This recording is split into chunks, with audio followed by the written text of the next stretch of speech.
Merhaba arkadaşlar, kanalıma ve mutfağıma hoş geldiniz. Bugün 2 kilo kıymadan buzluk için köfte hazırlıyorum. Ve köfteli yemek tariflerimde veya sadece köfte yapacağım zaman çıkarıyorum. Kolayca yemeğimi hazırlıyorum, yoğurmakla uğraşmıyorum. Boş zamanlarımda fırsat buldukça mutlaka yapmaya çalışıyorum ve buzluğuma atıyorum. Köftemi hazırlarken bazen hazır köfte harcı kullanıyorum. Bazen de baharatlarımı kendim karıştırarak yapıyorum. Şimdi arkadaşlar bu güzel köfte tarifimizin hemen yapımına geçiyorum. Bugünkü köfteyi kendim baharatlarla karıştırarak hazırlayacağım bir köfte tarifi.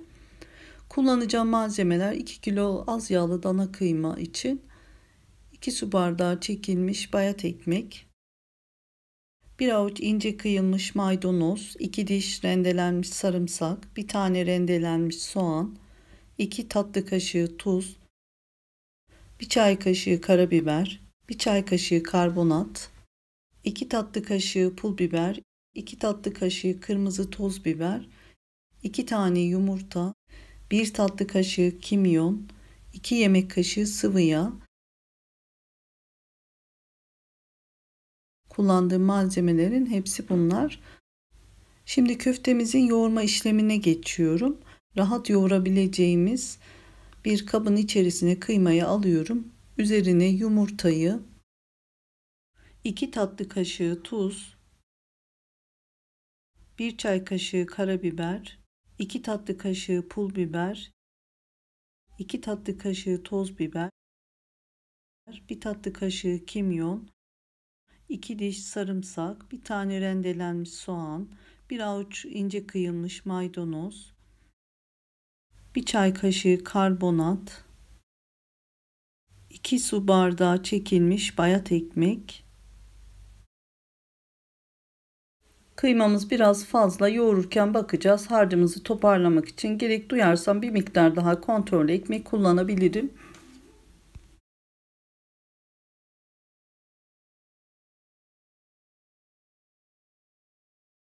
2 yemek kaşığı sıvı yağ ekliyorum. Köftemizi en az bir 10 dakika yoğuracağım. Bütün malzemelerin birbirine iyice geçmesi için güzelce yoğuruyoruz. Köftemizin içerisine kullandığım malzemeler ve ölçüler güzel de yoğrulunca çok lezzetli bir köfte tarifi ortaya çıkıyor. Mutlaka denemenizi tavsiye ediyorum bu güzel tarifimi.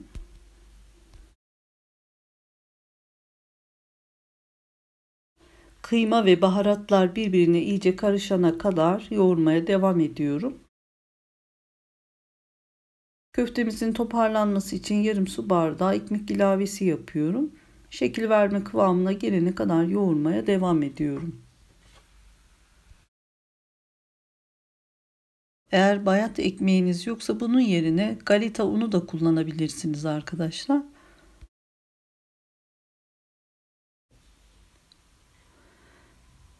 Köftenin dağılmaması ve sonucun güzel olması için iyice birbirine karıştırarak 10-15 dakika iyicene yoğuruyorum. Bir 10 dakika yoğurduktan sonra harcımız yavaş yavaş toparlanıyor.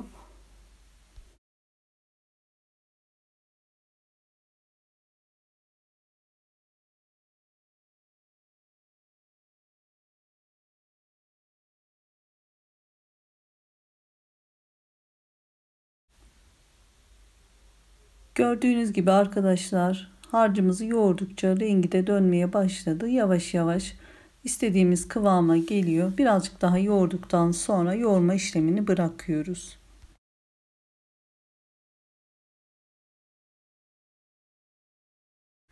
İyice yoğurduktan sonra harcımız toparlandı. Tam şekil verme kıvamına geldi. Uygun bir kaba alıyorum. Üzerine kapatıp buzdolabının alt kısmında yarım saat dinlendirmeye bırakıyorum. Dinlenen harcımızı buzdolabından çıkarıp şekil vereceğim. Şekil vermeden önce bir kaseye 2 yemek kaşığı sıvı yağ veya su da olabilir. Ara ara şekil verirken elimi batırmak için. Şimdi elimi yağladım. Bir parça ceviz büyüklüğünde harcımızdan alıyorum.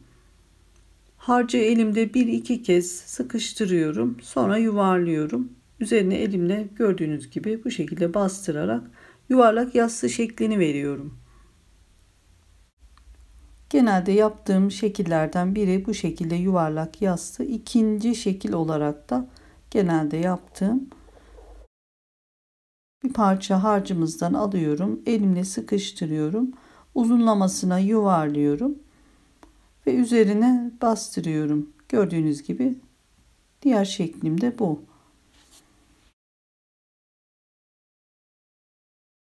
Köfteli yemek tariflerine göre köftelerin büyüklüğü ve şekillerini istediğiniz gibi ayarlayabilirsiniz. Tamamen size kalmış. Bütün köftelerime yuvarlak yassı şeklini verdim. 3 tepsi dolusu 2 kilo kıymadan bu ölçülerle tam 64 tane köftem çıktı. Bu köfteleri fırında, tavada, mangalda, tost makinesinde kolaylıkla pişirebilirsiniz arkadaşlar.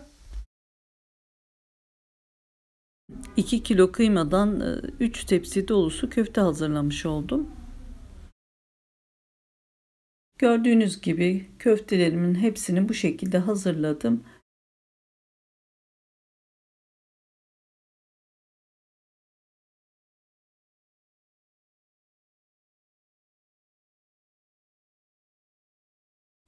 Yoğurup şekil verme işlemini de tamamladıktan sonra dondurma işlemine geçiyoruz.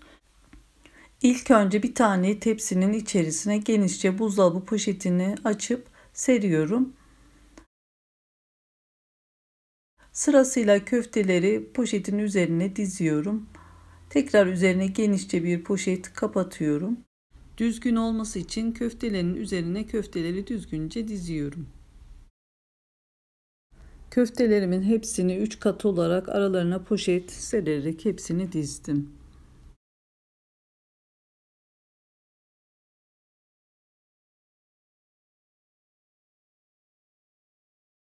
Son poşeti de üzerine güzelce kapattım. Bu şekilde yaparsak arkadaşlar köftelerimizin şekli muntazam bozulmadan donacaktır.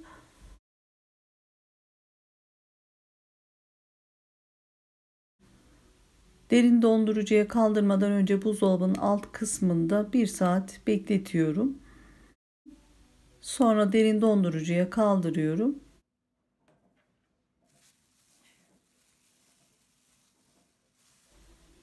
Bir gün bekletiyorum donması için. Donan köfteleri çıkarıyorum. Buzu çözülmeden hemen bir buzdolabı poşetine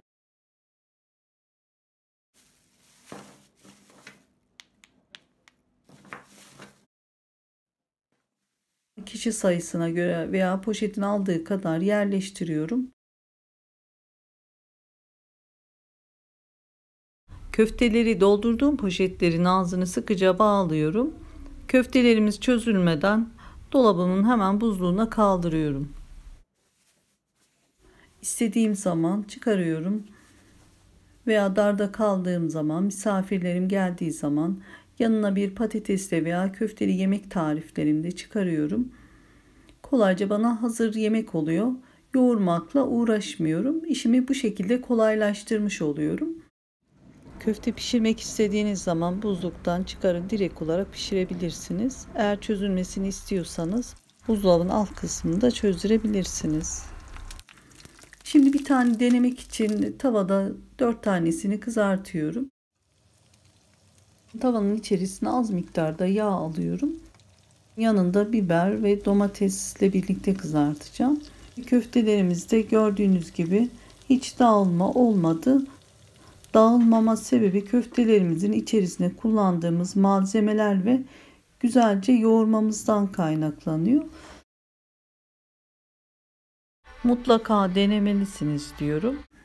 Deneyecek olan arkadaşlarıma da şimdiden kolay gelsin, afiyet olsun. Videomu izlediyseniz, beğendiyseniz beğenip yorum yapmayı, henüz kanalıma abone değilseniz abone olmayı lütfen unutmayın. Videomu izleyen herkese çok teşekkür ederim. Bir sonraki videomda görüşmek üzere. Hoşça kalın, sevgiyle kalın. Allah'a emanet olun.